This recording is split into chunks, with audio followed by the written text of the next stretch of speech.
الحمد لله رب العالمين والصلاة والسلام على سيد المرسلين أما بعد فأعوذ بالله من الشيطان الرجيم بسم الله الرحمن الرحيم. فرمان مصطفیٰ صلی اللہ تعالیٰ علیہ وآلہ وسلم ہے کہ جو مجھ پر ایک بار درود پاک پڑھتا ہے اللہ پاک اس کے لیے ایک قرات اجر لکھتا ہے اور ایک قرات احد پہاڑ جتنا ہے.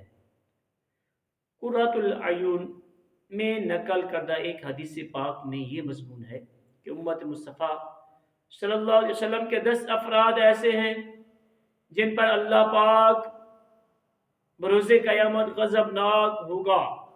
ان کے چہرے بغیر گوشت کے ہڈیوں کا ڈھانچہ ہوں گے اور انہیں جہنم کی طرف لے جانے کا حکم صادر فرمائے گا. اور وہ 10 افراد یہ ہیں: نمبر 1 بوڑھا زانی جو بڑھاپے کے اندر زنا کرتا ہے. نمبر 2 گمراہ پیشوا جسے نہ خود دین کا پتہ اور دوسروں کو من گھڑت حدیثوں سے خود اپنی طرف سے روایات بیان کر کے روایات کا غلط مفہوم بیان کر کے اس طرح کا جو پیشوا ہوگا وہ بھی اس وعید میں شامل ہے. نمبر 3 شراب کا عادی. نمبر 4 ماں باپ کا نافرمان. نمبر 5 چغل خور. نمبر 6 جھوٹی گواہی دینے والا. نمبر 7 زکوٰۃ نہ دینے والا. نمبر 8 سود خور. نمبر 9 ظالم. نمبر 10 بے نمازی. اللہ الحفیظ. مگر بے نمازی کے لیے دگنا یعنی ڈبل عذاب ہوگا اور بے نمازی بروز قیامت اس حال میں اٹھے گا کہ اس کے دونوں ہاتھ اس کی گردن میں بندھے ہوں گے اور فرشتے اس کی پٹائی کر رہے ہوں گے. جنت اس سے کہے گی نہ تو مجھ سے ہے اور نہ میں تجھ سے، اور جہنم کہے گا میں تجھ سے ہوں اور تو مجھ سے. اللہ پاک کی قسم یقیناً میں تجھے شدید ترین عذاب دوں گا. اس وقت اس بے نمازی کے لیے دوزخ کا دروازہ کھل جائے گا اور وہ تیز رفتار تیر کی مانند اس کے دروازے میں داخل ہوگا اور اس کے سر پر ہتھوڑے مارے جائیں گے اور جہنم کے اس طبقے میں ہوگا جس میں فرعون، حامان اور قارون ہوں گے. اللہ اکبر. میرے محترم اسلام بھائیو، فرعون، حامان اور قارون چونکہ کفار تھے لہذا یہ ہمیشہ ہمیشہ کے لیے جہنم میں رہیں گے. مگر بے نمازی مسلمان معاذ اللہ اگر دوزخ میں گیا تو بالآخر جہنم سے نکال کر جنت میں داخل کیا جائے گا. مگر یاد رکھیے جہنم کا عذاب 1 سیکنڈ کروڑواں حصہ بھی کوئی برداشت نہیں کر سکتا. جہنم کا مختصر حال سنیے اور خوف خدا سے لرزیے. جہنم قہر و قہار، غضب جبار کا مظہر یعنی ظاہر ہونے کی جگہ ہے. جس طرح اللہ پاک کی رحمتوں اور نعمتوں کی انتہا یعنی حد نہیں اور انسانی عقل اس کا اندازہ نہیں لگا سکتی، اسی طرح اللہ پاک کے قہر و غضب کی بھی کوئی حد نہیں ہے. ہر وہ تکلیف دہ چیز جس کا تصور کیا جائے اسے یعنی اللہ پاک کے بے انتہا عذاب کا ایک ادنا معمولی سا حصہ ہے.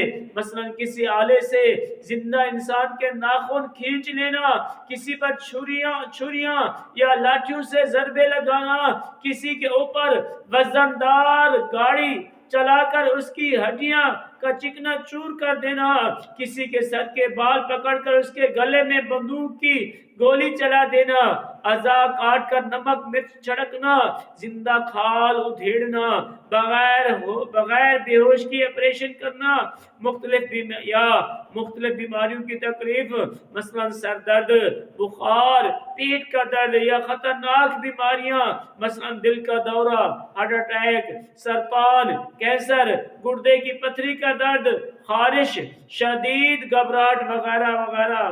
جو بھی امراض یا مصائب و آلام دنیا میں جن کا تصور ممکن ہے وہ جہنم کی تکلیفوں کے مقابلے میں کچھ بھی نہیں ہے. بالفرض دنیا کی ساری بیماریاں اور مصیبتیں کسی ایک شخص پر جمع ہو جائیں تب بھی جہنم کے سب سے ہلکے عذاب کے برابر نہیں ہو سکتی۔ فرمان مصطفیٰ صلی اللہ تعالی وسلم ہے کہ جس کو جہنم کا سب سے ہلکا عذاب ہوگا اسے آگ کی جوتیاں تسموں یعنی ڈوریوں سمیت پہنا دی جائیں گی، جیسے اس کا دماغ ایسے کھولے گا جیسے تانبے کی پتیلی کھولتی ہے۔ وہ سمجھے گا کہ سب سے زیادہ عذاب مجھ ہی پر ہو رہا ہے، حالانکہ اس پر سب سے ہلکا عذاب ہوگا۔